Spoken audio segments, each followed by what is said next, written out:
मारहाणीचा व्हिडिओ आकाने पाहिला असेल तर जेलवारीची तयारी करा। नाव न घेता सुरेश धस यांचा धनंजय मुंडे यांना इशारा। तर मुंडेंनी मंत्रिपद दिल्यानं अजित पवार यांच्यावर ही टीका।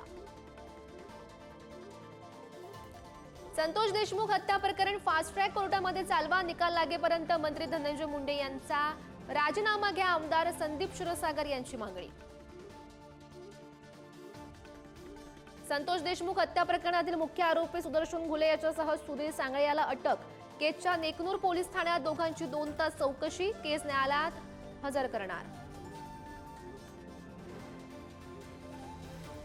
ठाकरे कुटुंबियांसाठी आता खासगी बॉडीगार्ड, सोमवारपासून 8 खासगी सुरक्षा रक्षक मातोश्रीच्या सुरक्षेसाठी तैनात। सरकारनं सुरक्षा कमी केल्यानं आता खासगी बॉडीगार्डवर मदार। उद्धव ठाकरे राजन साळवी यांच्यामध्ये जवळपास 2 तास चर्चा। ठाकरेंसोबत राहणार की नाही याबाबत साळवी यांनी बोलणं टाळलं। मुख्यमंत्री फडणवीसांनी घेतला प्रत्येक मेट्रो मार्गाचा आढावा, विलंब चालणार नाही, काम पूर्ण करण्याचं वेळापत्रक नव्यानं तयार करण्याचे दिले आदेश। कल्याण अत्याचार प्रकरणातील आरोपी विशाल गवळी याच्यासह पत्नी साक्षीला 14 दिवसांची न्यायालयीन कोठडी। कल्याण कोर्टानं सुनावली न्यायालयीन कोठडी।